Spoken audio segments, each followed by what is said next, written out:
नमस्कार, BCC news के इस खास कार्यक्रम खास मुलाकात में आप सभी का स्वागत है। मैं सुशांत गौतम। आज हम जिनको आपसे मुखातिब कराना चाहते हैं, वह किसी पहचान के मोहताज नहीं है, लेकिन समाज का एक दस्तूर कहता है इसलिए बताना ज़रूरी है। आज हमारे साथ वन मंत्री अकबर खान जी मौजूद हैं, जिनसे जानने की कोशिश करते हैं कि सर आपका सबसे पहले आपका स्वागत है।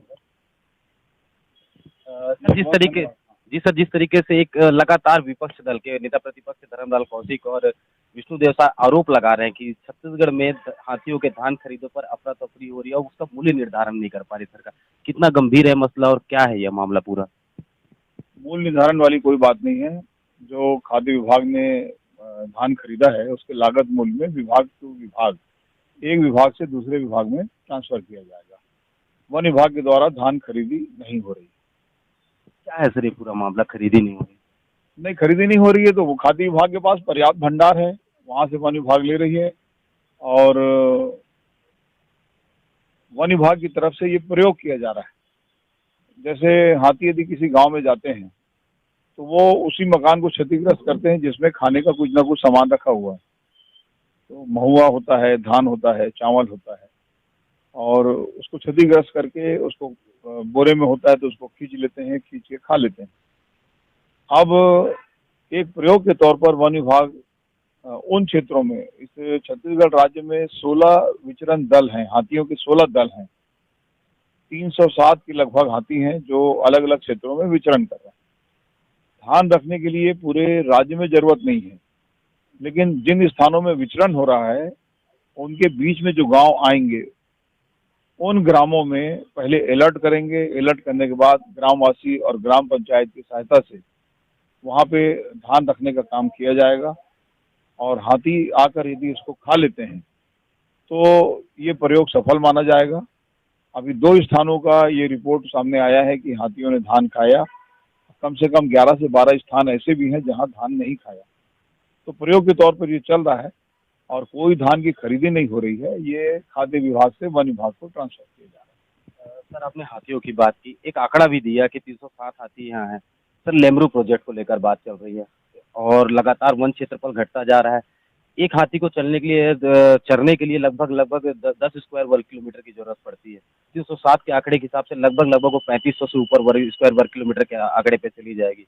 लगातार इस पर अमित जोगी भी आरोप लगाते रहे हैं कि वन क्षेत्रफल को घटाकर 594 कर दिया गया है। तो हाथी को अब चरने की जगह नहीं बचेगी तो वो कहाँ जाएंगे? क्या शहरों में या गाँवों में पलायन नहीं करेंगे?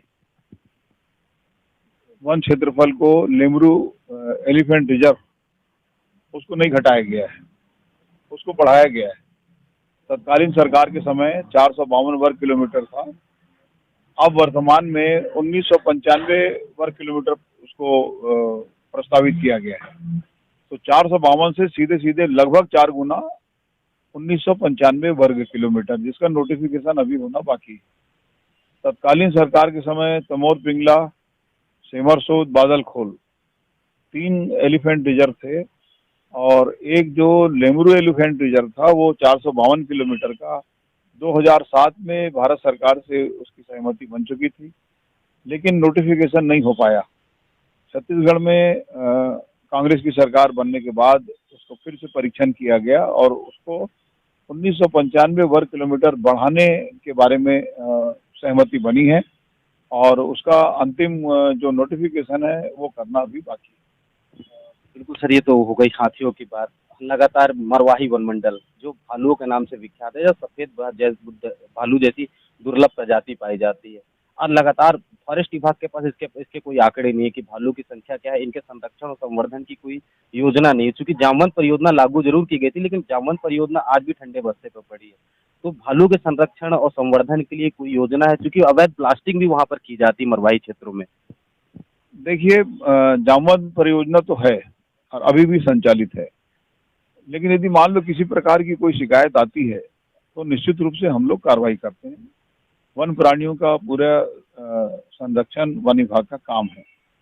आपकी भी जानकारी में यदि ऐसी कोई बात होगी, आप संज्ञान में लाएंगे तो निश्चित रूप से उसमें भी कार्रवाई करेंगे। मरवाही में सर अवैध ब्लास्टिंग की लगातार शिकायतें आती, कार्रवाई नहीं की जाती वहाँ पर। बड़े पैमाने पे व्यापक स्तर पर मरवाही के जंगलों को खोद दिया गया। एक गंभीर मसला है सर। जंगलों को संरक्षण के लिए कोई योजना है?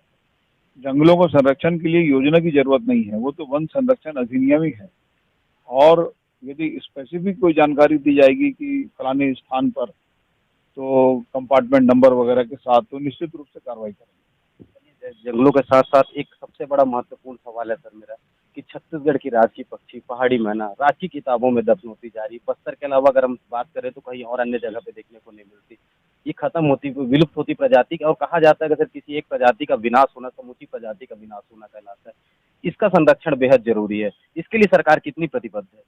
इसके संरक्षण के लिए बाकायदा कार्य योजना भी है, कार्रवाई भी चल रही है और बस्तर में इसको संरक्षित किया जा रहा है। तो सर एक मेरा एक आखिरी सर एक राष्ट्रीय पुरस्कार मिला है वन विभाग को, यहाँ से 10 राष्ट्रीय पुरस्कार मिले।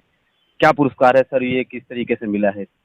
ये लघु वनोपज संघ जो है ये वन विभाग के अंतर्गत आता है और इसने पूरे देश में जो आंकड़े ट्राइफेड ने प्रकाशित किए हैं, ये भारत सरकार की संस्था है। पूरे देश में जितना भी लघु वनोपज खरीदा गया है उसके 74% हिस्सा अकेले छत्तीसगढ़ ने खरीदा है। न केवल लघु वनोपज की खरीदी हुई है बल्कि उसका प्रोसेसिंग करके वैल्यू एडिशन किया गया है और उसका लाभ भी जो स्वयं सहायता समूह है उसको दे दिया गया है और इसी का जो पुरस्कार है वो छत्तीसगढ़ सरकार को भारत सरकार की तरफ से दिया गया है। निश्चित तौर पर यह तो बधाई के पात्र हैं सर। तो ये थे हमारे साथ छत्तीसगढ़ के वन मंत्री मोहम्मद अकबर साहब जिन्होंने बताया कि किस तरीके से हाथियों को संरक्षण के लिए उनके द्वारा मुहिम चलाई जा रही है और भालुओं के संरक्षण पर किस तरीके से कार्य किया जा रहा है।